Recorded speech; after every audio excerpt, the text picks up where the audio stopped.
Hello, नमस्कार दोस्तों। आज हम बात करेंगे लुपिन कंपनी के स्टॉक्स के बारे में और हमने इस स्टॉक्स के ऑलरेडी लेवल्स यहाँ पे ड्रॉ करके रखे हुए थे और पुराने वीडियो में भी हमने इस स्टॉक्स के लेवल्स बताए थे और मैंने आपसे कहा था कि इस स्टॉक्स में ये जो कैंडल हमारी बनी है, ये हमारी इन्वर्टेड हैमर बनी है और अब आपको सतर्क होने की जरूरत है।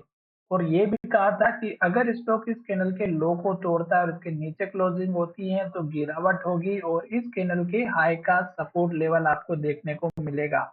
पर हमने आपको एक एक नियम और भी बताया हुआ था और वो नियम ये था कि यहाँ पर स्टॉक्स में सपोर्ट लेने के लिए हमने यहाँ पर कहा था कि इस स्टॉक्स का सपोर्ट लेकर के आप इस स्टॉक्स में एंट्री ले सकते हो और फिर देखिएगा एक के बाद एक बहुत ही बढ़िया एक मूवमेंट देखने को मिला। और यहाँ पर मैंने आपसे कहा था कि जब तक स्टॉक हाई बनाएगा, ग्रीन कैंडल बनाएगा, तब तक बने रहना है। और यहाँ पर ये जो ब्रेकआउट हुआ था बहुत ही बड़ा, उसके बाद तो आपको बिल्कुल देखने की जरूरत नहीं थी क्योंकि स्टॉक वॉल्यूम के साथ में ब्रेकआउट किया था और हाई के पास क्लोज हुआ था। फिर स्टॉक्स ने ग्रीन कैंडल बनाई थी, हाई बनाया था। फिर स्टॉक्स ने ग्रीन कैंडल बनाई और हाई नहीं बनाया, इसी कैंडल के अंदर बनाया। फिर स्टॉक्स ने हाई बनाया और ग्रीन कैंडल बनाई और हाई के पास क्लोज हुआ। तो जब तक स्टॉक हाई बनाता है, ग्रीन कैंडल बनाता है और हाई के पास क्लोज होता है, आपको बिंदास होकर के बैठे रहना है। और अभी आपको टारगेट मैंने यहाँ पर पिछले वीडियो में बताया था 1830 का टारगेट था। फिर मैंने आपको बताया था लेवल 1850 का और फिर इम्पोर्टेंट जो लेवल था वो 1870 के आसपास का था। ये जो लेवल थे ये पुराने हाई लेवल थे, जैसे कि यहाँ पर हाई बना हुआ था, यहाँ पे भी हाई बना था, यहाँ पर भी हाई बना था, यहाँ पे। तो इस तरह से जब तक स्टॉक्स जब पुराने हाई बनाता है, उन्हीं लेवल्स को देख करके हम अपने आगे के आने वाले टारगेट डिसाइड करते हैं। तो यहाँ पर देखिएगा हमारी जो वॉल्यूम के बेस पर स्टॉक्स ने ट्रेडिंग की थी वो इस वाली कैंडल में की थी और उसके बाद देखिएगा फिर से स्टॉक्स ऊपर की तरफ गया और यहाँ पर ये जो कैंडल बनी है वीकली कैंडल है और एक के बाद एक ग्रीन कैंडल बना रही है।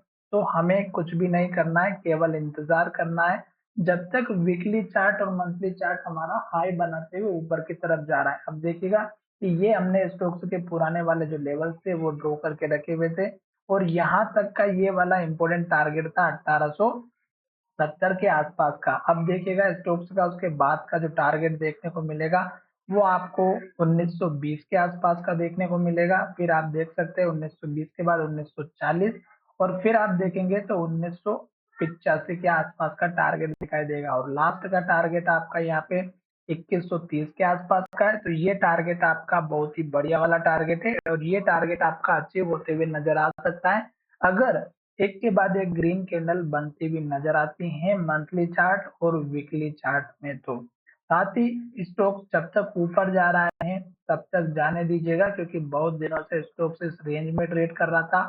अब इस स्टॉक्स ने सारी भड़ास निकाल दी और स्टॉक्स ऊपर की तरफ जाते हुए नजर आ रहा है। तो जल्दबाजी बिल्कुल ना करें, पूरा प्रॉफिट लीजिएगा। बेहिचक होकर के आप इस स्टॉक्स में बने रह सकते हैं जब तक एटलीस्ट ग्रीन कैंडल बनेगी, हाई बनेगा और हाई के पास क्लोज होगा तब तक।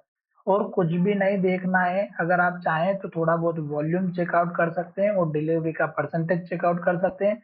और साथ ही आपको डेली चार्ट पैटर्न के हिसाब से काम करना है। तो केवल ग्रीन कैंडल देखिएगा, जब तक ग्रीन बनेगी बिंदास बैठे रहिएगा, जब तक हाई बनेगा तब तक बिंदास बैठे रहिएगा। जब हाई बनाना बंद कर देता है या रेड कैंडल बनाना स्टार्ट करता है, पिछली कैंडल के लो के नीचे क्लोज होता है, तो आप बेशक होकर के आप अपना प्रॉफिट बुक कर सकते हैं। पर ये वीडियो आपकी एजुकेशन के लिए। आशा करता हूँ कि मेरा पुराना वाला वीडियो भी चेकआउट किया होगा जब मैंने आपको एंट्री के लिए बताया था। धन्यवाद, फिर से मिलेंगे एक नए वीडियो में।